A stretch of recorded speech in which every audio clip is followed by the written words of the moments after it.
Fala pessoal, tudo bem com vocês? Está começando mais um Pod Vida, esse podcast que tem o interesse e o objetivo de gerar vida no seu coração e aí para todo mundo que está nos ouvindo. Hoje nós estamos recebendo aqui nosso amigo Alex Possati, ele daqui a pouco vai ter a oportunidade de se apresentar, falar um pouquinho da sua vida e de como Deus tem gerado vida nele e através dele. E aí, Filipão? Fala galera, mais um Pod Vida aí pra vocês, abençoado, pra gente aprender muito hoje aqui, um brother que é de caminhada, minhas particularidades infinitas pra falar desse cara, meu pastor, mano, eu tenho que te apresentar, cara, quem me apacenta, vocês têm que saber, pô. Alex é meu pastor. Alex é demais, cara, e viveu comigo aí muitos momentos bons na minha vida e não tinha por que você não vir aqui e ser apresentado para essa família aí, pra tanta gente conhecer, brother, e saber do que Deus tem feito na sua vida. Antes eu quero fazer um merchanzinho aqui, Melhor Grão, galera, Melhor Grão é uma apoiadora nossa que tem nos abençoado demais aqui. Você que passa aqui pelo Nova América, tem um anexo do lado, um office. Você pode entrar nesse anexo, vir pra cá, tomar um cafezinho, show de bola, tem um pão de queijo, almoço também, muitas coisas, variedade pra vocês. Vem pra cá, abençoe esse lugar também que tem nos abençoado. Você vai ser abençoado também através disso. Temos a G2 Publicidade, uma empresa de envelopamento que tem nos ajudado aí, apoiado bastante nosso projeto. Envelopamento de geladeira, móveis, afins, tem tido em muita ascendência. A gente tem falado isso aqui, que é essa transição do envelopamento automotivo para o doméstico. Então, você que ficou na pandemia aí olhando sua casa, percebendo coisas, a geladeira amarelada, você tem a oportunidade agora de deixar ela top bala. Então, obrigado aos nossos apoiadores, obrigado a todos eles. E Alex Possati, tá contigo. Muito obrigado aí pelo convite. Eu acho que é uma oportunidade muito bacana, né? Poder trocar ideia, falar um pouquinho da gente, de nós, das nossas realidades, da nossa espiritualidade, da nossa vida. E é importante encontrar também histórias que cruzam a nossa vida e perceber o quanto a gente pode acrescentar. Agradeço o convite, agradeço o espaço, está maravilhoso, excelente ideia. Certamente isso aí vai longe e legal poder fazer parte desse projeto, ter sido lembrado. Falar um pouquinho da nossa realidade, da nossa vida aí. Estou à disposição de vocês. Legal. Vamos conversar, ver se nossas histórias se encontram. Obrigado, Baraúna. Obrigado, Felipe. Com certeza, Alex. É um prazer. E então, Alex, o nosso objetivo aqui, como a gente já conversou, é falar sobre vida. E o evangelho é isso, é vida. Como Deus gera vida em nós e uma abundante vida através de nós. Para início de conversa, eu queria que você falasse um pouco de você, de onde você vem, o bairro, família, igreja. Fala um pouquinho aí de como o Alex chegou até aqui, nessa pessoa que é. Legal. Boa oportunidade. Rapaz, eu sou cria de Bangu, né? Senador Camará, Zona Oeste do Rio de Janeiro. Um dos primeiros contatos que eu tive com o evangelho, aí é bacana saber disso. E aí aquelas aulinhas que tinha na casa da vizinha, né? Chamava a criançada da rua toda para poder participar daquelas aulas. E eu ia por causa do suco de caju e do pão bolo. Que perece, Mas aí eles me ganhavam pela boca, né? Eram meus vizinhos da Igreja Batista do Rio da Prata. Né, tinha as aulinhas lá e ali Quantos eu aprendia. anos, Não, tinha uns 6, 7 anos. Aprendi as historinhas da dracma perdida. Legal. Sou uma florzinha de Jesus, ruas de ouro. E era legal o esforço que aquelas professoras tinham. Talvez isso seja muito importante para você que trabalha com educação infantil, acha que teu trabalho é vão. Não é. O Ministério Infantil da igreja é muito importante, né? Principalmente nos lares. Eu sou alvo disso, eu acredito que eu seja alvo disso, porque ali aquelas histórias nunca mais saíram da minha vida.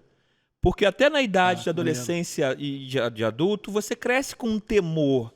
Entra uma responsabilidade de algo, de um Deus que existe, que me ama, do meu coraçãozinho sujo e tal, mas aí você vai crescendo. Mas foi interessante. Então ali eu fui cria. Obviamente, a minha vida inteira, eu tô com 45 anos, sempre morei em Bangu. E o encontro com o evangelho se dá na tomada de decisão, na verdade, que senão vou contar uma história muito longa, com 19 anos, né? Aos 19, depois de eu ter... vou ter que contar essa parte também. Eu tentei ir para a igreja com 12 anos, e aí esse episódio é interessante porque meu irmão namorava uma menina da igreja. Eu não fiquei na igreja quando criança, só ia para as aulinhas, mas quando eu tinha 12 anos, meu irmão namorava uma menina da igreja. Como ele ia para lá, ele me levava. Aí eu frequentei uns cultos, não vou falar o nome da igreja, mas vou falar o episódio, quanto é importante. Eu ia, comecei a gostar, ir para as aulinhas, revistinha e tal. Aí meu irmão terminou o namoro. Terminou o namoro, parou de ir. E aí eu fiquei sem ir, só que eu já estava muito ativo, ganhava estrelinha, levava visitante e tal. Fosse positivo. Era. Aí eu, tava um tempo sem ir, com saudade. Eu falei, vou pra igreja, sou da classe lá, vou levar um amigo meu visitante pra ganhar uma estrelinha. Com 12 anos. Levei esse meu amigo, Eric, a gente conta essa história até hoje. Fui com ele, eu todo bobo que eu ia voltar, tipo assim, umas 4 semanas, um mês depois, né? Eu voltei, tava com saudade. Cheguei lá, cara. Olha, vou ganhar estrelinha, né? Trouxe o vice Alex e tal. Aí esse amigo era bem sacana, né? Aí ele comigo, eu falei, trouxe um visitante. Aí a professora falou assim, mas hoje você também é visitante, porque faz tempo que você não aparece. Aí esse meu amigo, bullying total em mim. Quá, quá, quá, quá, quá. Eu nunca mais voltei para a igreja. Desde aquele dia. Para vocês verem como que uma atitude, né, cara? Assim, eu fui feliz, eu voltei muito triste. Aí eu fiquei esse ato de 12 aos 19 anos, mas eu sabia que um dia eu voltaria. E com 19... por essa palavra? Oi? Interrompido por esse momento? Interrompido. Eu fiquei traumatizado com aquela manhã de domingo. Eu da classe Cordeirinho. Olha. Aí você vai saber qual é a igreja, porque classe Cordeirinho só uma igreja que tem. Aí foi isso, assim. Mas com 19 eu sabia, eu tava, assim, alguma coisa me dizia que qualquer momento eu voltaria para a instituição e nunca mais sairia dela. Aí aos 19 eu recebi um convite de um amigo, desse amigo que tinha aulinha comigo de manhã, na casa dele quando a gente era criança. Ele me viu no ponto do ônibus, Alex, aparece lá na igreja. Falei, vou sim, aquele vou sim, que tu não quer ir? Aí eu falei, a Alain me chamou pra ir pra igreja, vou ter que ir, cara. Aí na terça-feira eu não fui. Aí ele foi lá em casa, quinta-feira tem. Eu falei, vou ter que ir, porque o Alain é gente boa, vou lá fazer uma média. Uhum. Mas eu sabia que eu iria e nunca mais sairia. Quando eu entrei, era ali, eu fui pra igreja presbiteriana, renovada de Bangu. Aí eu fui e nunca mais saí. Com um mês, legal. Com um ano eu já era líder de juventude da presbiteriana. 1 ano. Conversão, batismo. É a questão da liderança natural. Então, minha relação com o evangelho, com a religião, né, foi nesse nível. Claro, aquela conversão, você querendo devorar o contexto, a Bíblia, aprender. Enfim, fui diácono, fui ordenado diácono logo um pouco depois. Resisti o diácono, ele fugirá de vós. Então, sempre fui bem engajado, assim, e assim fui caminhando. Sou o pai do João e da Luísa, sou casado com a Fernanda, somos uma família abençoada e estamos caminhando no Evangelho. Do nosso jeito, da nossa forma, somos igreja hoje na Igreja Batista Betânia, né, do pastor Neil, lá em Sulacap, é onde eu estou lá. Fiquei 12 anos líder de juventude na Betânia, dou aula lá na EBD, sou formado em teologia pela Faculdade Latino-Americana de Missão Integral, lá em Arujá, São Paulo. Sou formado em publicidade, mas são títulos que não agregam valores, né? Só a questão de apresentação mesmo, mas que a vida nos ensina muito mais. Então eu sou um entusiasta, amo gente, amo pessoas, amo viver. Sou um cara que pensa muito no social, e a gente vai falar um pouquinho sobre isso, estejam à vontade para perguntar. Em síntese é isso, se faltou alguma informação, estejam à vontade para me interrogar. Cara, você falou, eu já ia fazer essa pergunta para você, sobre esse teu ativismo. Não tem como não olhar para o Alex e não ver o ativismo social, essa veia muito forte que você tem. Eu queria que você trilhasse um pouco pra gente, Tatiana, ali, as tuas saídas que você já manuseou, sabe? Tanto de estar na missão, quanto vivenciar caos, né? Como em lugares de Manari, ali a exposição do Natal na Cinelândia e tudo mais, toda essa criação. Queria que você suscitasse pra gente bem ali. Como é que começou isso em você, essa exposição? É bacana, legal, essa pergunta é interessante, porque isso está em nós, acaba sendo impregnado em nós, né, como vocação, e você vai se descobrindo, e o social acaba colando em você. Mas um alerta para o social é que o social ele te seduz também. O social é uma linha tênue, né, entre o fazer por fazer, para alguém ver, e o fazer porque Deus te chamou para fazer. E eu fui me descobrindo nessa área, não tem jeito. A compaixão, ser movido de íntima compaixão por algo, né? Esse sentimento que habita em nós, cristão, a percepção de que você não precisa estar dentro da igreja, fazendo parte de um ministério para se sentir útil, você pode ser útil congregando e também executando sua missão fora dos portões da igreja, quando as luzes se apagam, quando o microfone é desligado, a vida real ali. Isso foi colando em mim, Felipe e Baraúna. O que acontece? Eu fui me descobrindo nas ações, fui vendo a questão também da capacidade de mobilização, de ser um líder natural, não só quando eu não era da igreja também, sempre fui o cara da roda, da esquina, de comandar a galera. Então é um dom também, a questão da liderança é um dom natural, mas o social ele me pega... Aí quando eu estou em Betânia, na Igreja Batista Betânia, que eu tenho uma grande oportunidade estrutural, você se vê capaz, e apoio que é fundamental, Sim, claro. aí você vai. Um case de sucesso, se eu posso chamar de case de sucesso, obviamente o Natal na Cinelândia. O Natal na Cinelândia, que hoje entrou para o calendário da cidade do Rio de Janeiro, é conhecido não só no Rio, não no Brasil inteiro. Tanto é que eu tive a oportunidade de ir para outros estados para falar do Natal. Estive em São Paulo para falar desse Natal. Pessoas buscam informações sobre ele. Ele foi reproduzido em outros estados. Por quê? Todo mundo já fazia isso, não tem novidade ali. Qual era o desafio? Comida a gente sempre levou para as pessoas, sim, alimento, não só espiritual, mas como sólido. Mas a ideia era, cara, tá faltando alguma coisa. E aí, numa reunião em casa, final de ano, na casa da minha sogra, estavam uns amigos. E a gente estava compartilhando sonhos. Qual é o teu sonho, Baraúna? Eu quero aprender a tocar violão. Teu sonho, Felipe? Eu quero tirar a carteira de motorista, quero passar no concurso público. Aí a Tati, amiga nossa, falou assim, eu tenho maior vontade de passar o Natal com um morador de rua. Eu falei, Tati, eu também tenho essa vontade. Ou seja, os sonhos iguais foram compartilhados. Isso foi em 2006, né? Em 2006. Aí, quando é 2007, nas campanhas de Natal que já tinham lá na Betânia, que era o Natal Feliz com Jesus, na comunidade, eu tava com a chacina da Candelária na cabeça. Não falei pra ninguém, mas aquela questão do passar o Natal na rua tava em mim. Falei, cara, mas tem que ser na noite de Natal. Não tem que ser dia 20, 23 ou 25, com a rabanada já gelada. Tem que ser a noite de Natal. E aí foi isso. Eu juntei a ideia, não falei com ninguém. Um ano depois daquelas palavras já tinham se passado. Aí eu, lá na frente, para anunciar o Natal na comunidade, que seria o dia 20, eu falei, inclusive, esse ano a gente vai passar o Natal na Cinelândia. Era para eu falar Candelária, saiu Cinelândia. Olha, cara, que maneiro, interessante, né? Aí saiu Cinelândia. Aí o que aconteceu? A galera tomou um susto assim, legal. Eu não sabia como seria, de que forma seria, com quem seria. Eu só comuniquei. Então, Deus juntou a galera e aí aconteceu. O primeiro Natal na Cinelândia ele tinha 85 voluntários. Hoje ele conta com mais de 3.000 voluntários. Olha. O primeiro Natal na Cinelândia tinha 150 pessoas, mas foi emblemático. Nós juntamos algumas nações ali naquela noite.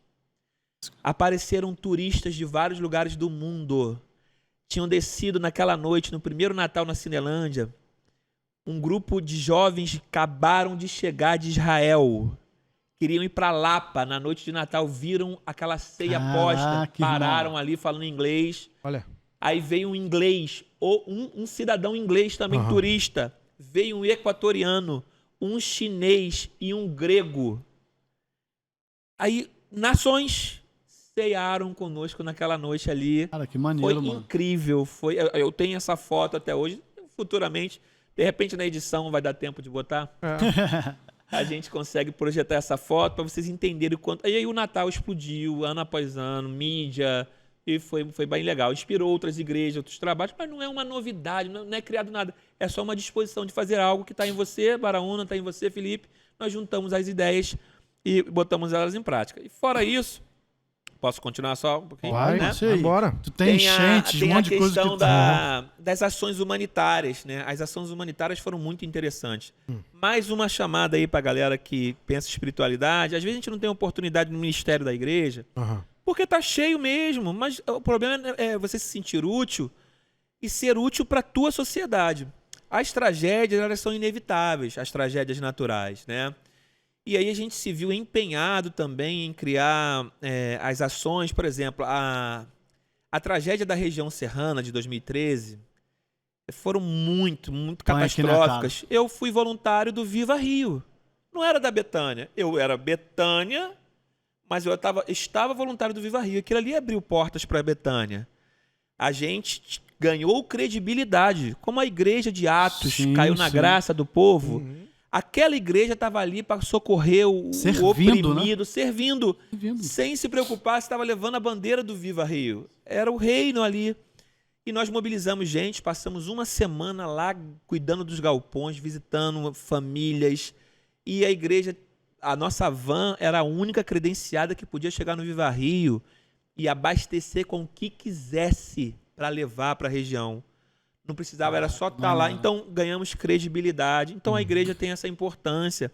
Você que está aqui nos ouvindo, está aqui ouvindo a gente, se envolva nas ações da tua cidade, da tua comunidade local. Não espere só a tua instituição igreja fazer algo. Seja você um voluntário desse tipo de trabalho, porque você é o reino ali, sinalizando a vontade de Deus ali. Aí, a tragédia da região serrana, a gente participou, a tragédia de Xerém, recentemente a última tragédia de Realengo, do Barata, que desabou casas, ficamos lá limpando Mariano casas. também? Mariano, lá em Mariana, sim, o rompimento da barragem. O que a gente foi fazer em Mariana? Você é bombeiro? Não. Você é crente, tem gente esperando para limpar a casa dela lá. Ser servo, fomos lá, levamos lava-jatos, fizemos uma campanha de lava-jatos que precisava, levamos 15 lava-jatos para Mariana. Caraca, que A máquina, né? A máquina, botando nas casas lá com os voluntários, limpando, sendo igreja ali. Fazendo, né? Com a mão na massa. E olha só como a gente é útil. Por exemplo, Brumadinho, fomos a Brumadinho. O que fazer em Brumadinho? Como ser útil? Foi o pastor Paulo Elias, a sua esposa, a Ana Cláudia, e foi o Luiz. Fomos nós 4, né? O que a gente ia fazer? Consolar. Olha. E aí a ideia que Deus me deu, Deus me dá umas ideias muito doidas. O que eu vou fazer em Brumadinho? Qual é a minha utilidade? Né? Para uma cidade que estava em luto e manchada pela lama. E antes da gente viajar, eu publiquei, galera, Baraúna, tu tem vontade de escrever alguma coisa para alguém de Brumadinho sem saber quem era? Legal. Eu desenvolvi uma ideia chamada Cartas para Brumadinho. Escreva aí, Felipe, qualquer coisa que vier no teu coração para alguém enlutado. Você não sabe quem é a pessoa. Nós levamos mais de 120 cartas. Tipo o grão de mostarda que tem, sim, né? Prisão, e aí nós chegamos em Brumadinho no meio da procissão das famílias. Naquela noite assim, sabe, todo mundo com a vela na mão, um pranto. Eu chegava, abraçava e primeiro a gente fez um escrutínio das cartas, lemos, mas ficaram ali para entender o que a pessoa escreveu. Pô, legal, mano. Mas, enfim, juntamos tudo sem direção, mas lemos para saber o que as pessoas estavam dizendo. A gente só chegava nas pessoas, Baraúna, e chegava e falava assim: alguém do Rio de Janeiro que te ama muito mandou te entregar isso aqui. E saía. Maneiro, mano. E saía. Foi extraordinário. Que bacana. Alex, no meio disso tudo, a gente já avançou bastante, eu quero fazer só um recuo pontual. Falou pra caramba, né? Desculpa, gente. Não, tá muito bom. Pô, tá vai me doido, cortando mano. aí, vai me cortando. Não, pelo contrário, é isso aí que a gente quer louco. mesmo, Mas eu quero fazer só um retorno, porque eu achei muito interessante, você falou 2 pontos que você colocou aí, eu vou só pescando. Você falou assim, ó, a liderança é algo inato, é um dom de Deus, e o dom de Deus é irrevogável. Então é um dom que Deus te deu. E o outro foi a igreja local, que ela foi te dando o espaço da liderança. O quanto a igreja local ela foi importante para desenvolver o ser humano Alex que hoje atua no social. Que Ou hoje não. atua fora dela. Ou também foi ruim. O ponto, mas ela foi ela que te projetou de algum modo. E o quão isso foi importante e relevante. Sim, a bagagem que a igreja local traz, que é importantíssima, né, é a questão de preparar um soldado. Eu acho que o problema é você ficar trancado dentro do quartel. O que Caraca. acontece hoje em dia isso aí. é essa visão igrejeira.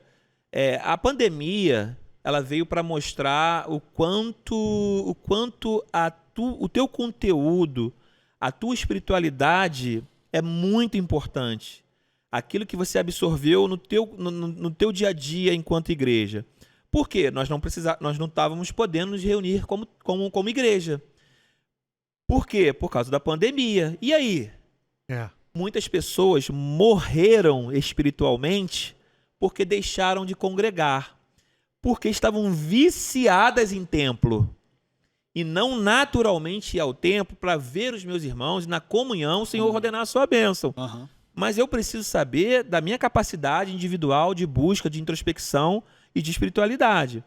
A igreja contribui nisso, na minha formação, na teologia, na minha liderança, naquilo que eu aprendi, na comunhão, nas diferenças que existem ali, foi me forjando, né? E eu vou aprendendo. Só que a gente vive muito pouco dentro da igreja. Uhum.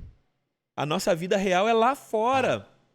Tem um amigo meu, pastor Flavão, ele sempre traz essa ilustração do futebol, né? A igreja é aqueles 15 minutos de intervalo, em que o técnico passa as instruções.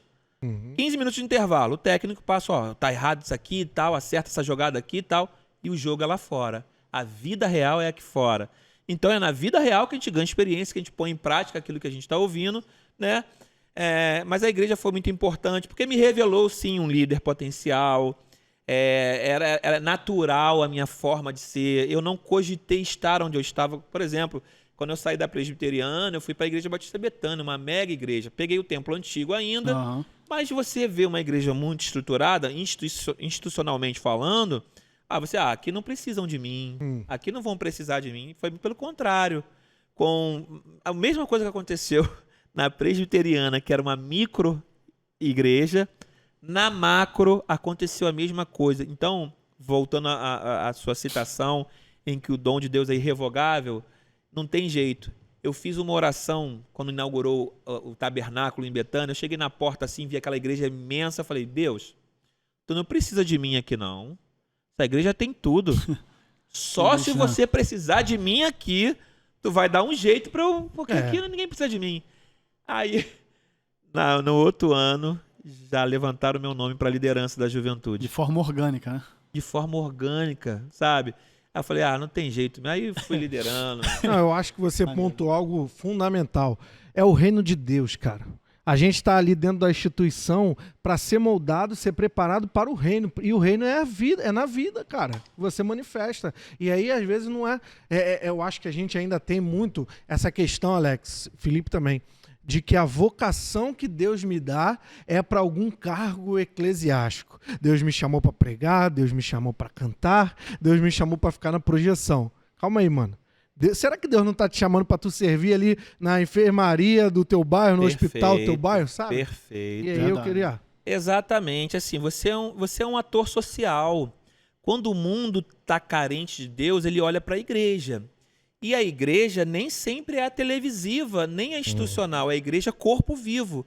E aí você falou do reino de Deus. O reino de Deus está dentro de vós. Sim. Né? Então, como é que ele se manifesta? Com as minhas ações. Nós somos falhos, vacilamos. Deus sabe das nossas imperfeições. Mas há um temor em nós em que a gente sabe que Deus pode agir através de nós. Nós somos os braços, nós somos os Cristos. Pequenos cristos lançados nessa sociedade. Quando ela quer ver Deus, como eu falei, ela quer te ouvir. Eu tenho um amigo que eu discerni dessa forma, ele se confessa alguém ateu, mas ele gostava muito de conversar comigo. Aí trouxe livros sobre o ateísmo, eu li inclusive eu recomendo a todos vocês lerem, eu vou fazer uma indicação, Carta a uma Nação Cristã. Olha. Eu esqueci o nome do autor. Ele era até contemporâneo do Carta a uma Nação Cristã. É uma provocação a nós cristãos. É como se alguém que não fosse cristão estivesse escrevendo uma carta pra gente e nos esculachando. E é doído ler, brother. Imagino. É doído, porque assim, ele vai pontuando em vai que se momento... encontrando, né, mano? Sim, Vai lendo ali, não, é alguém de fora olhando pra gente. Isso é importante, você ouvir a crítica. Só que assim, eu bati um papo com ele, olha, isso aqui nem é assim, isso aqui também nem é assim e tal. Ele pôde me ouvir. Aquele camarada, ele nunca, de repente, ia pisar dentro de um templo evangélico. Mas Entendi. o templo vivo estava com ele Foi lá. ali. Eu era o templo para ele ali. Tanto é que ele sinto saudades das nossas conversas. Na minha interpretação, sinto saudade de Deus. Legal. Cara, muito maneiro isso, muito maneiro, cara. Você é louco, eu tô já viajando nisso aí que você tá Isso é falando. bom, né? Isso é Você bom. falou uma parada que eu construo muito na minha mente, que eu fico pensando, né? Na questão de Cristo, voltar e tal, a igreja, a noiva. E acontece isso no casamento, né? A noiva vem vindo, a sociedade, o povo levanta e fica olhando pra igreja. Adornada, linda, sabe? Como é que eu tenho que fazer, como é que tem que ser. E essa igreja de bairro, essa igreja disso, tem que ser essa noiva a esse ponto, em que todo mundo vai lá perguntar como é que tem que fazer. Como é que tem que servir, como é que tem que amar, como é que tem que ajudar, porque amor só verbalizado... Perfeito, Felipe. E aí, voltando, exatamente o que vocês estão falando. Eu acho que a igreja local, muito para além de uma competitividade que existe culturalmente falando, de que se qualifica a igreja pela quantidade de membros. Não, se qualifica pela quantidade de serviço prestado à comunidade que ela está inserida. Cara, maneiro, se você mano. não faz uma leitura do teu bairro, você está ignorando aquele bairro ali e está vivendo para si, amante de si mesmo. Olha, Então, tem que ter cuidado legal. para você não se tornar amante de si mesmo. Você tem uma comunidade local, você está tá inserido num contexto social. Por exemplo, vamos lá falar do Rio de Janeiro. Nós Sim. sabemos, você é carioca, você pega trânsito, você pega ônibus, você pega trem, você ouve histórias das pessoas e sabe que elas têm as suas demandas. E você é um ser social também. Você vai ao trabalho, você sabe das demandas. Então, para além disso, eu tenho uma comunidade chamada igreja. Igreja de instituição, né? Institucionalmente falando, aquela igreja ela é um farol, ela está ali, não é para ficar abrindo a igreja para... Beleza, isso aí é uma ponderação que eu faço. Se eu não faço a leitura do meu bairro, quais são as demandas do meu bairro? Se eu não dialogo com os meus vizinhos... Você me ensinou isso, Felipe, uma vez. É mesmo, cara? E aí eu vou trazer isso à memória. Você... alguma coisa tem que vir boa aí de... Pode alguma coisa vir de Nazaré? Não, é sério. Lembra da história da vassoura, de varrer as calçadas cara. dos vizinhos? Isso é serviço. Isso é lava-pé. Numa outra contextualização. Você está lavando as calçadas, lavando os pés, né? É um gesto de humildade e de aproximação. Como é que eu ganho?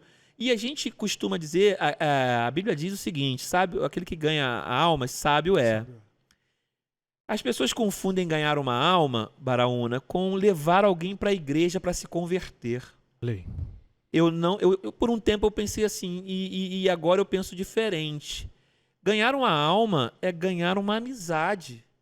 Ainda que aquela pessoa nunca entre numa igreja evangélica, ela tem total confiança em você, porque você anuncia o reino de Deus. O teu olhar é o olhar de Deus. A tua compaixão vem com alguma coisa diferente.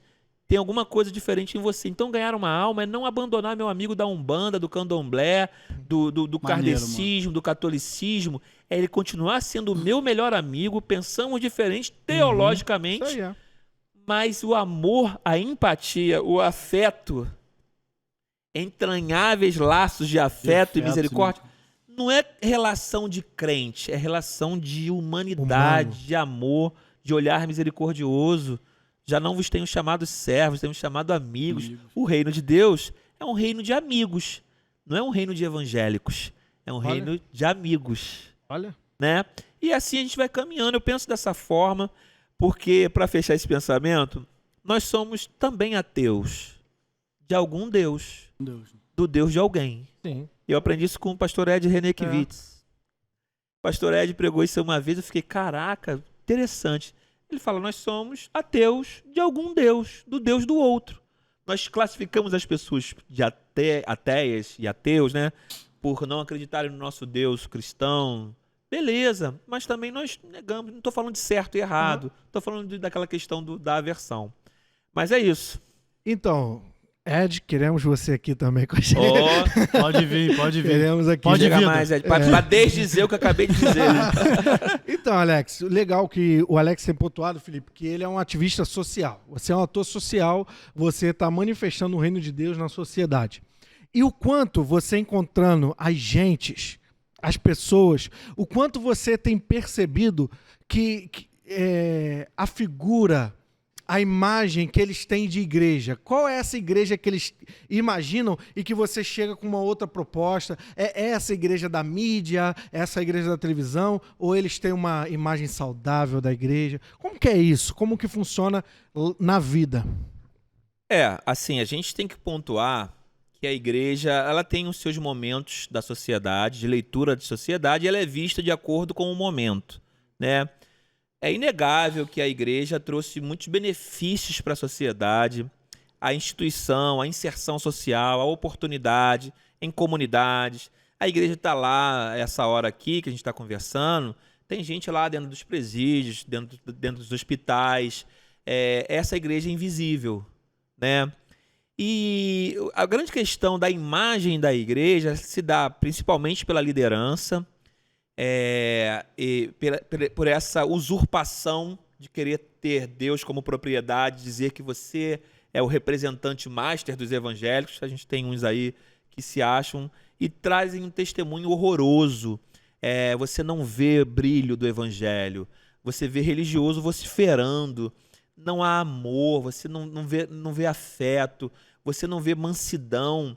Obviamente que tem momentos que você tem que se posicionar, mas como você é visto? Então a igreja ela pode ser vista de várias fatias. Óbvio que a igreja televisiva ela tem trago um testemunho pós-teologia da prosperidade. Sim. De uma teologia de barganha, né? De favorecimentos pessoais, egocêntricos. Eu já não penso mais em mim, quer dizer, eu só penso em mim, a minha bênção, a minha vitória, o meu Deus, quando vem o evangelho quebrando tudo isso. Filhão, o Pai é nosso, o pão é nosso, né? É nosso. Só que a gente se apropria disso e vira um evangelho triunfalista em que, com meritocracias, você disputa cargos internos, você quer ser projetado na TV, quer ser visto, e acaba caindo em desgraça pelo fato de ter uma leitura de sociedade equivocada, impositiva, querer impor doutrinas internas sobre uma sociedade laica. Entendeu? Então você tem que ler, porque assim, tem um texto que a gente usa ele muito pouco, que é assim, eu não sei onde está, mas sei que está lá na Bíblia. Tudo que vocês quiserem que os homens vos façam, façai vocês a eles também. Regra de ouro do evangelho. É o Mateus 7, alguma Por isso que coisa. é bom ter um pastor próximo. Mano. Ter um crente próximo é bom por causa disso, sabe? Não, deixa eu só Eu sabia onde estava. Porque assim, só para fechar meu raciocínio, aí eu passo para você. Cara, isso é muito sério. Então, ou seja, se você quer ser respeitado, você tem que respeitar. E aí, aquela lei do trem, de não cultuar dentro do trem, faz todo sentido. Porque você incomodava, você fazia... Era legal? Era, mas se você está incomodando, se você está impondo, transformando aquilo ali num espaço achando que é só teu, não, tem um cara vindo cansado do trabalho. Às vezes ele não quer ver aquele pandeiro suando no ouvido dele. E aí você faz isso em nome de Deus, se torna uma igreja antipática. E a igreja de Atos era uma igreja simpática. Porque fazia o que a sociedade queria? Não. Ela vivia um evangelho que a sociedade olhava e falando, pô, esse Deus aí eu quero. É um Deus simpático, atraente, não repelente, né? Mas é uma igreja que atraía. Não, cara, é fantástico o que você está pontuando, porque isso é a regra de ouro, né? Que chama a regra, tudo que vocês querem que os homens vos façam, façais vocês mesmos. Só que o Talmud, ele colocava isso e colocava de forma negativa. O que eu quero falar? Não que era contrário, mas que o Talmud, ele colocava assim: tudo aquilo que vocês não querem que os homens vos façam, vocês não façam a ele. Então isso é uma afirmação negativa. Olha Sim. só, se você não quer, você não faz. E Jesus, ele faz no positivo, ele faz. Não, o que você quer, o que você deseja, ele é mais de atitude. Não é? Ele transforma, Não é? exatamente. É mais pra frente. Não é um texto maravilhoso? Não é você evitar, Eu né? acho esse texto, cara, ele é pouco pregado, mas dentro de um momento social que a gente vive, de leituras sociais, ele é importantíssimo. Cara, aí vamos discutir. Que sociedade o Baraúna quer pro filho? Que futuro que você quer pro seu filho? Para você mesmo? Que sociedade a gente quer para os nossos filhos, para as nossas gerações? Então, a gente começar a pensar agora. Por exemplo, a gente fala muito pouco sobre ecologia, sobre meio ambiente. É verdade, mano. Legal. A Conversa terra é pra caramba nossa, nisso. cara. E a gente por que a igreja não pode falar sobre isso? Tem, né? Não ter fóruns sociais sobre... Porque cuidado, é mano. uma igreja que pode ser vista como pioneira em ações. Tem muitas igrejas que já estão fazendo isso, mas seriam... Por quê? Nós sempre fomos vistos, ô Felipe e Baraúna, ao longo da história, na época que a gente ainda dava um bom testemunho, né? Não, nós sempre fomos pioneiros na educação. Nós fundamos escolas, Verdade. nós Faculdades. fundamos hospitais e faculdades. Sim. Na questão da arte, por exemplo, nós éramos ponta na arte. E aí tem um livro, mais um que eu vou indicar, estou fazendo várias indicações aqui, se de repente a gente ganha uns créditos. O Viciados em Mediocridade, é do Schiffer, Olha. Francis Schiffer. Né? Conheço. Ele fala muito bem sobre isso. Ele fala que nós fomos nos empobrecendo enquanto cultura. O cristão que era o aleijadinho, que fazia as esculturas, que recitava poesias como Davi, escritos fenomenais, foi se mediocrizando, se afastando e não produzindo cultura de qualidade. Música, a gente demonizou. Olhou para a secularidade e falou, não, eu não posso desfrutar disso. Aí transformamos música em clubinho, né? A música evangélica, que é a Clubismo música gospel. do mundo, como se essa camisa que fosse produzida em Marte, esse tênis foi produzido em Júpiter, não é desse mundo, né? Essa água que eu tô bebendo foi quem que fabricou? Então, mas música não pode, porque música é do mundo. Tá, esse café é da onde? É de Do Plutão, cinema, né? A Saturno. água aqui é de Israel, pô. A Não gente é? trouxe lá de Israel pra você. Então, aí Paulo vai falar, né? Paulo vai falar, então, quer que tire vocês do mundo? Então eu vou tirar vocês desse mundo, né? Isso, cara. Pô, Vocês querem isso sair aí. daqui, então vocês vão viver lá em... Acho que é isso. Nárnia. É muito legal conversar com o Alex, que ele vai suscitando Vários as temas, questões né? e a gente também Tem vai pauta ficando nenhuma aqui, vontade. gente. A gente vai falar um montão de coisa. Daqui a pouco a gente tá falando da tua vida, hein? Cuidado. Não, e você pontuou agora essa questão do secular, né, e do gospel, e a gente vive num mundo onde a gente tem que dialogar com tantas coisas, né, cara? Tem que amadurecer com tanta coisa. Enfim, eu tô aqui... Daqui a pouco eu falo mais um pouco. Vai tu, Felipe, senão eu vou tomar a fala aí. Cara, você falou uma parada que me lembrou algo muito importante pra gente, como cristão, né? Dessa lembrança que a gente tem que ter que o outro é nosso irmão. Por mais que ele seja o irmão que tá vacilante, que tá fora da nossa regrinha, do nosso pensamento, ele é nosso irmão ainda. Alguns irmãos vão ter o inside de voltar, como o pródigo. Teve o inside. Eu tô aqui na porcaria, meu pai tá lá, meu irmão tá lá. Não deixou de ser meu irmão em momento nenhum. Pegou a herança, foi embora, e foi zoou o plantão, tava lá zoando, teve o inside. Mas tem irmãos que não vão ter inside e a gente tem que ir lá lembrar pra ele que você ainda é irmão e que você tem direito, brother. Seus direitos estão lá, pô, vai lá, acessar. Tu me fez lembrar isso aí na tua fala como uma questão de bairro, de igreja, que a gente tem que ser essa galera que vai lá na prostituta e fala, tu tem o direito, pô. Você tem o direito que você não tá acessando, pô. Vai lá, pô, irmã. Vai lá. Verdade, verdade. Toma posse, né? Existe um reino que tá impregnado em nós Como é e que tem tu que ser pensa isso, anunciado. cara? Então, você falou do filho pródigo, eu tenho uma visão, é muito pregado, né? O filho pródigo virou peça, virou filme, é um sermão muito bem utilizado, geralmente pro desviado. Olha só, até o termo, o linguajar, a gente usa pro desviado. Mas a gente esquece do irmão, mano, do irmão do filho pródigo. Cara, aqui tá... Doentíssimo lá dentro, Tá aí. ficou totalmente doente, né? E aí a gente costuma apontar o dedo pro que foi. O que foi teve uma atitude. Autêntico, né? Autêntico, foi. Cara, cheguei à maturidade achando que era maduro e Fiel quebrou a a ele. cara. O mais importante, o que não pode nos faltar nem só no irmão que ficou como no que foi, é o cair em si. Se o que foi caiu em si, o texto fala, e caindo em si, percebeu que lá no seu pai ele poderia até estar sendo um dos servos que estaria melhor do que onde ele estava, né? Porém, o que ficou, e aí a gente é um gargalo da igreja, exatamente, tem muita gente enchendo vaga ali no contexto religioso, e aí a gente percebe que o que ficou estava muito doente, muito adoecido, né? Você falou dos é o melhor café cara. que nós temos. Não, eu quero fazer um merchan desse bravo café. Demais. Só o cheirinho, vocês não estão sentindo o cheiro desse café maravilhoso, eu tô, porque eu amo café, muito obrigado. Muito bom, né? E é isso, muito obrigado, tá? Deus te abençoe. Esse é o nosso diácono. Tô brincando, tô brincando. Jô. Diácono Até o Jô, gente finíssima, de primeira grandeza. Então, Alex, eu queria rememorar aí um tema que eu deixei passar aquela hora, eu quero trazer a pauta agora. Porque eu não souber, eu jogo com o Felipe. Que é a pauta da ecoteologia. É uma pauta especial demais. A gente está aí às portas de um mundo discutindo e debatendo sobre aquecimento global.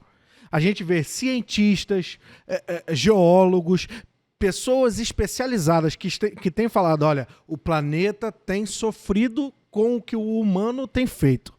E aí você vai para o texto sagrado, Alex, você vê Deus criando um jardim, você vê o sopro, que é o hálito de Deus, cuidar do jardim, que é o mandato cultural, né? Você tem que cuidar de tudo, dar nome a tudo, que é cuidar como propriedade. Sim. Vamos lá. E aí você vai ter o sopro de Deus em Salmos. Agora também me faltou o texto. O pastor falhou agora aqui. Não tá lembrando onde tá o Salmo. Mas depois tá vendo? Aí eu tava esperando chegar esse momento pra dar aquele sorriso sarcástico. Não é que pastor erra também.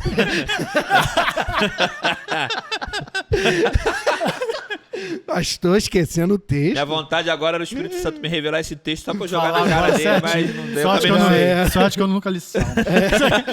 O salmista ele vai dizer que é o Espírito do Senhor quem gera vida na natureza, no natural. O Oséias, o profeta, vai falar que existe uma preocupação de Deus com o mundo. E o Apocalipse, por final, vai falar que na recriação de todas as coisas, Deus criará novos céus e nova terra. Porque em Romanos, o Paulo vai colocar que a natureza está gemendo por causa da humanidade. Então existe toda uma teologia bíblica de preocupação com o sistema, com o globo. E a gente fala tão pouco disso. Por quê? E como que a gente pode atuar melhor? Então, dentro do meu ponto de vista, daquilo que eu tenho lido, visto, tem movimentos, surgem poucos, mas tem movimentos que trabalham a educação ecológica. Inclusive, recentemente tive uma conversa com uma amiga nossa, irmã nossa, que mora na Itália, né? A Cíntia. Cíntia, você é uma bênção, né? A Cíntia, ela sai daqui de Padre Miguel de Realengo e vai com cara e coragem, também impregnada no social, e vai tentar fazer algo fora. E acaba caindo na ONU, né? Cíntia foi trabalhar na ONU. Então, para você ver o quanto a gente pode ser lançado. Porque a igreja, às vezes, tem um formato desenhado na cabeça. Vou transformar você em um missionário, vou te mandar para a África. Missionário, África. Missionário, África. Parece que só existe a África. E aí eu tenho uma Cíntia vocacionada, focada na ecologia, e meteu o pé para lá. Hoje ela trabalha para uma ONG que tem um fim muito, muito bacana de reflorestamento. Cara, que maneiro, mano. Ela é muito fera e quer trabalhar com essa área de conscientização ecológica, não só ecologia, porque a gente só pensa em matinho verde, né? Uhum. Não, mas a gente está falando de um ecossistema como um todo. Consumo exacerbado de animais, e aí a nossa alimentação, Olha. e aí a pecuária, o consumo de carne excessivo, de frango, tudo isso impacta o globo.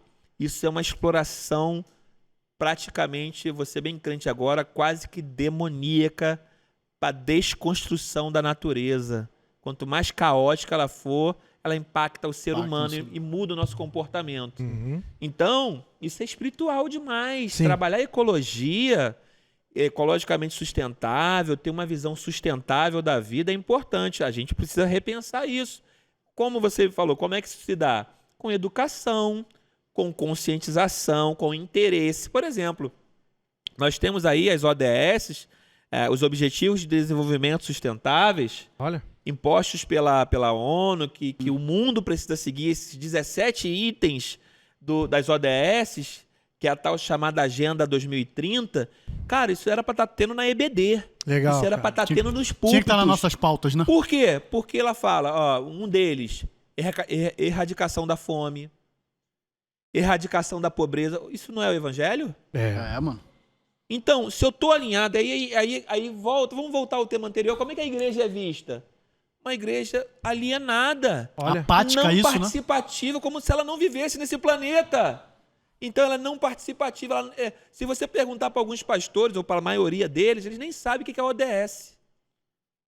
Ele nem sabe dos 17 temas, ele nem sabe o que é a Agenda Não 2030. é falado, não é falado. Por quê? Porque a nossa vida, ela acaba sendo sintetizada numa questão religiosa em que envolve a minha espiritualidade e aquilo que se diz, aí nos tornamos egoístas. Aí vai Só voltar o meu jardinzinho, né? Exato, o meu mundinho, o meu umbigo, né? O meu umbigo, não é verdade? É isso. Aí a gente vive nessa questão como se a gente não desligasse a luz do templo e tivesse que viver. Como se as enchentes não passassem pela minha porta. Como se os rios da minha casa, vizinhos, não transbordassem em dia de chuva.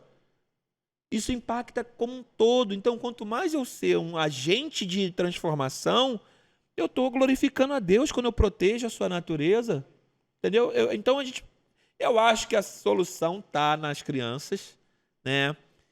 Porque a gente já não tem mais jeito. Eu penso assim, já que não deu certo a gente nesse sentido, então vamos passar um legado para tentar resolver isso, mas o quanto antes. É urgente. Só fazer Vontade. Você que é um ator social e dentro ainda da ecologia, será que a igreja, e aí é uma pergunta que eu vou jogar para você responde se quiser. Será que a igreja não tem visto as pautas sociais e ecológicas como ativismo político de esquerda? E aí fala assim, isso não é coisa nossa.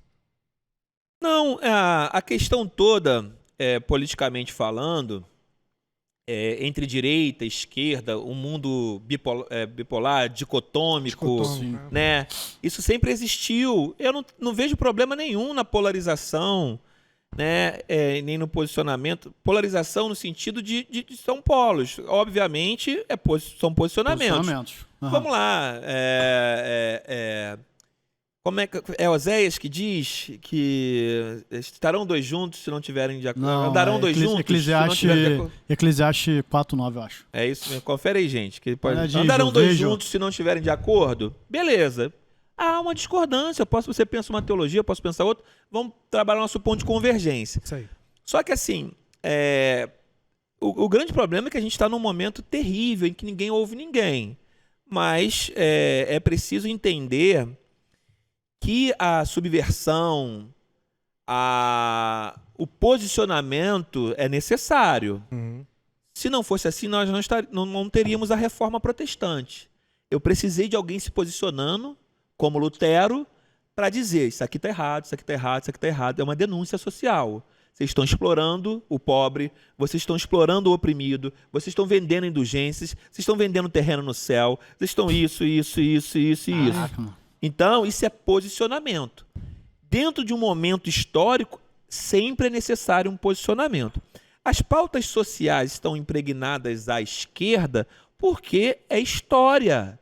A história da Revolução Francesa, a história ali da divisão entre os jacobinos e os gerondinos, né? E os jacobinos, né? Então, a igreja não se preocupa com isso. Parece que isso não afeta a gente. Não, isso afeta. Claro que uma burguesia, uma exploração social, a nossa mão de obra. O pobre ali é história, ele foi colocado. Na verdade, o que representava o proletariado ali, o que estava sendo usado lá nas fazendas e não ganhava o justo, né? Então, coincidiu que o conceito de direita e esquerda, ele não é só ideológico, ele é social e cultural. Então, assim, a luta de classes, a luta pela terra, a luta pela propriedade é um direito. Então, estamos falando de justiça social. Eu acho que dá para equilibrar. Existem pautas positivas e negativas em todos os lados, mas na questão ecológica a terra é de todos. Por exemplo, eu também tinha um conceito errado sobre os sem terra. Movimento de esquerda que quebra plantinha, que invade propriedade. Mano, os sem terra, a importância de pesquisar e ler se dá nisso. Os caras estão produzindo arroz integral, estão vendendo mais barato, eles só queriam terra para produzir. Estão produzindo, estão se autossustentando, autossustentável, protegendo o meio ambiente. Eu tinha uma visão errada? Tinha. Por quê? Eu ouvia dizer, tudo rebelde, um bando de inútil, esquerdista.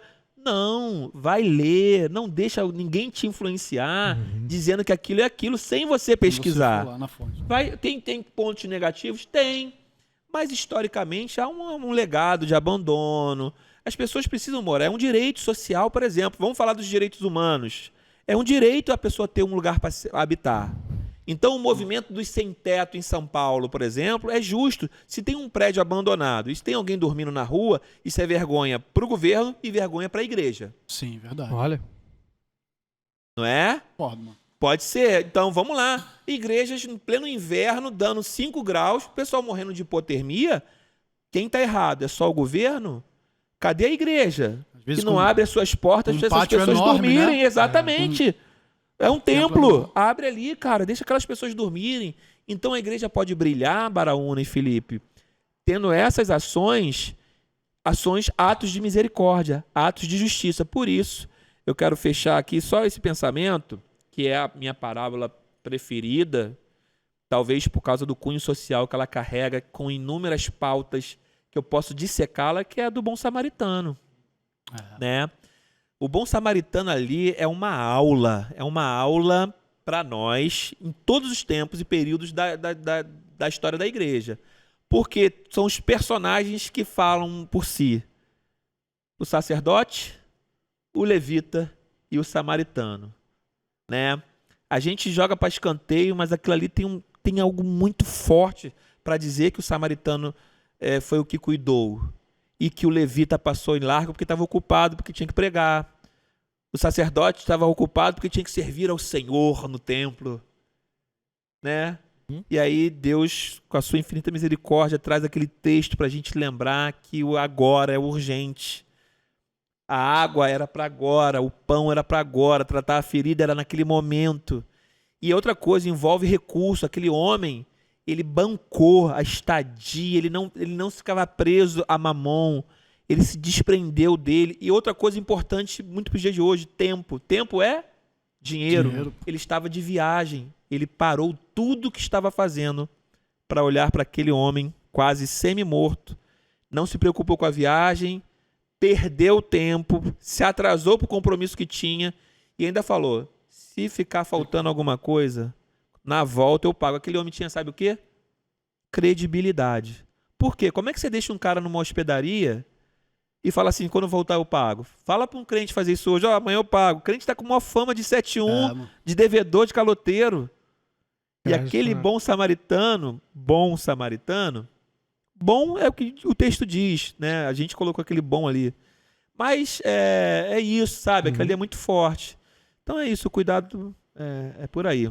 Falei pra caramba. Muito maneiro, mano. Falou benzaço. Tem muita gente que faz esse parâmetro aí com a volta de Jesus, sabia? O Jesus que garante que quando voltar, se tiver alguma dívida, já paguei. E tá aí, eu tô aqui.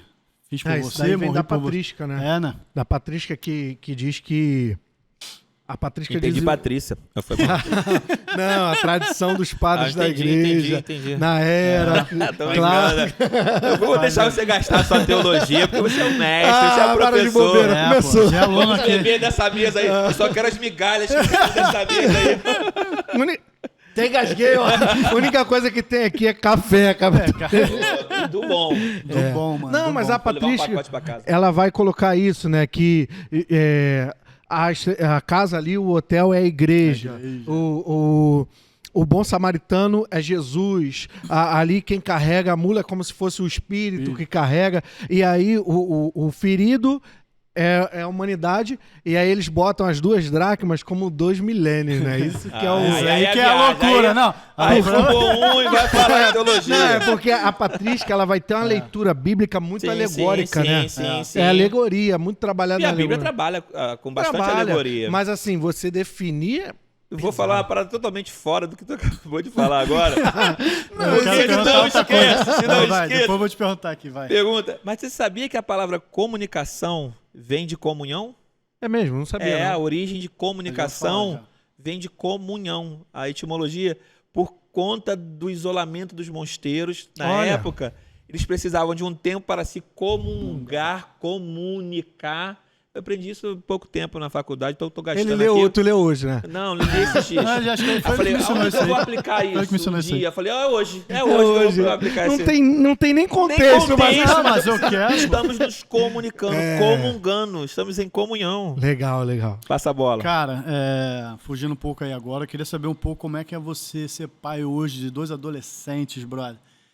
Num caminho tão feliz como rapaz. hoje em dia, brother. Você tá aí tocando tua família muito bem, a gente vê as conduções. Alex, pra quem não sabe, é meu padrinho de casamento. Tá aqui, olha Muito que coisa orgulho. linda. O cara que fez o meu casamento. Aqui meu você tá padrinho bem de casamento, servido. servido pra moleque. caramba, na moral.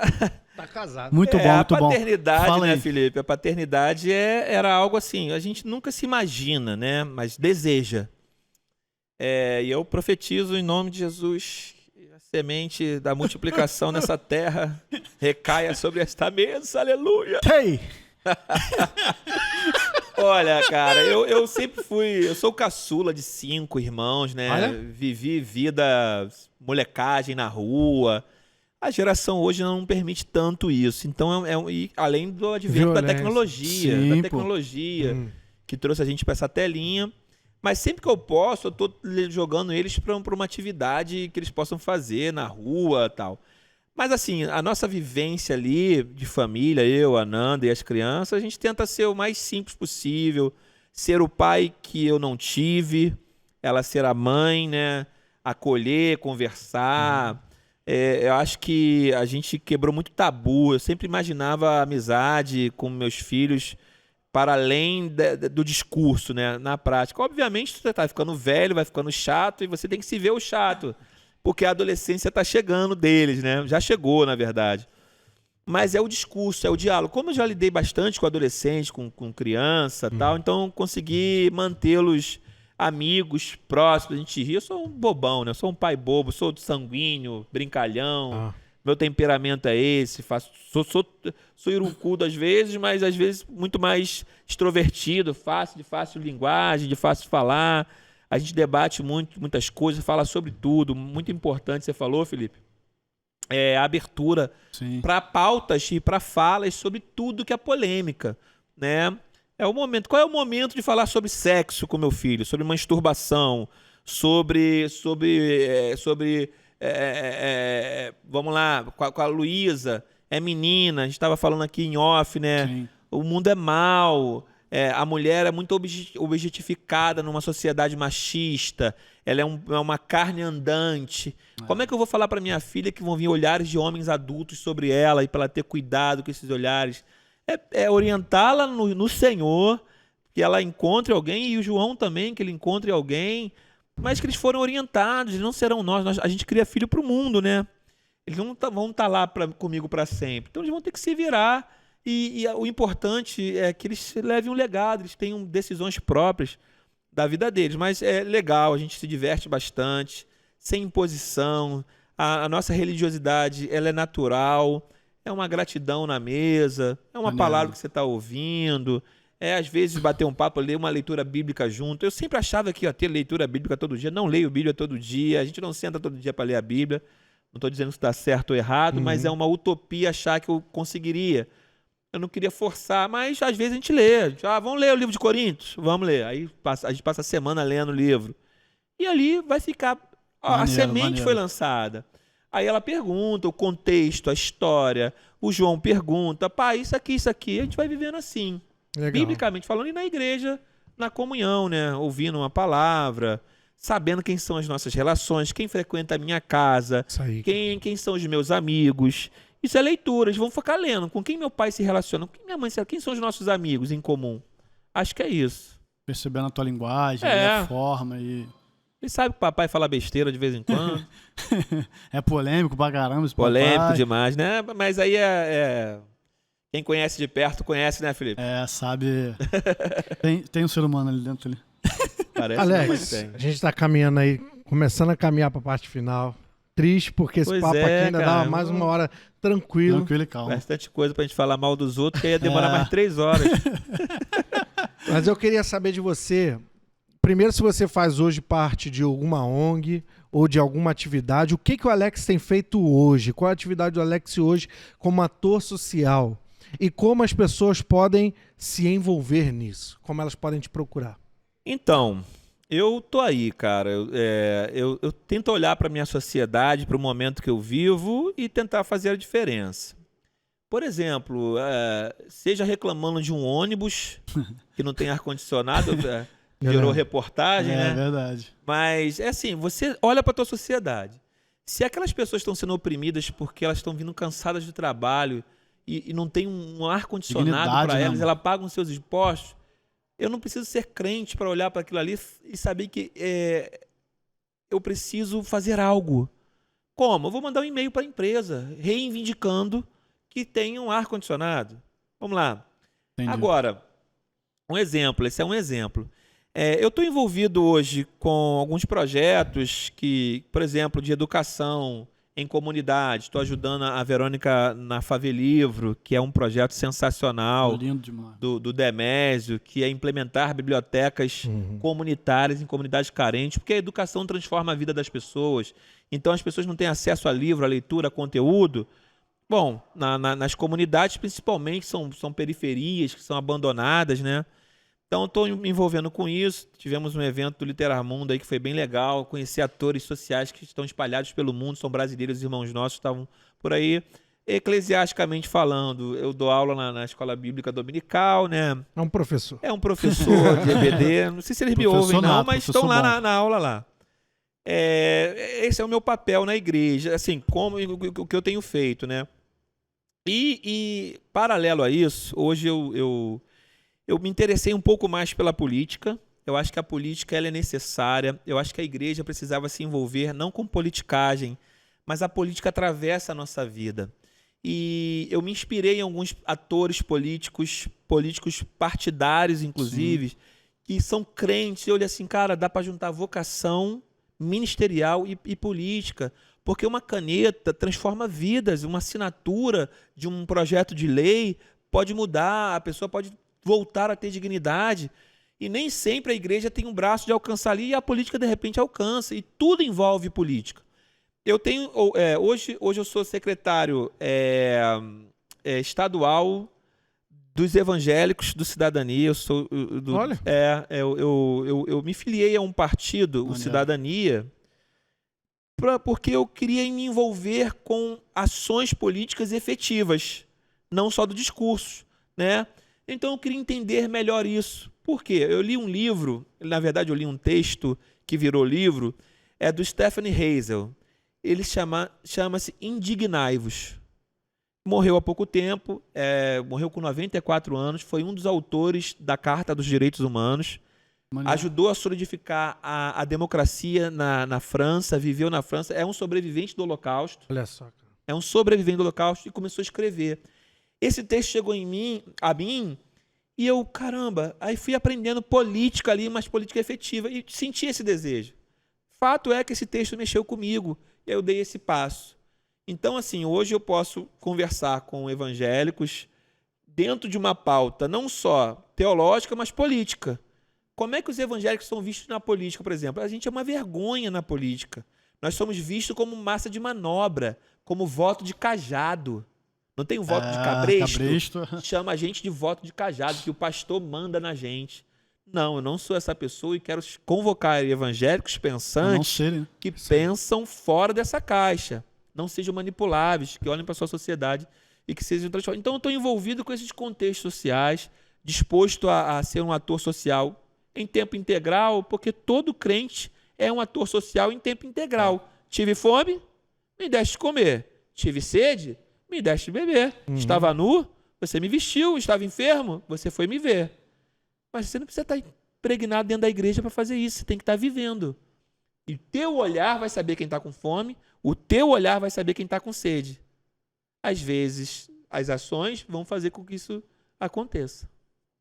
Cara, muito bom. A gente já tá pro finzinho. A gente queria que você deixasse uma mensagem aí pra galera, deixasse uma mensagem que fosse parte de você, né? Que fizesse locupletar tudo isso aí. Deixa uma palavra, uma mensagem de amor aí pra galera. Não, primeiro parabenizar vocês. O Pó de Vida é uma parada maravilhosa. Continuem, você, toda a equipe. Jô, você é excelente. Só para ganhar mais um café que eu tô fazendo isso. Prazer conhecer vocês, o projeto, se eu puder somar e que vocês alcancem objetivos. Isso aqui já é um passo maravilhoso. Comunicar, ouvir pessoas diferentes, temas diferentes. Mas eu desejo que a gente seja realmente um ser humano relevante. E aí um ser humano relevante se torna uma igreja relevante. Uma igreja relevante transforma a sua sociedade. Ela é vista e ouvida.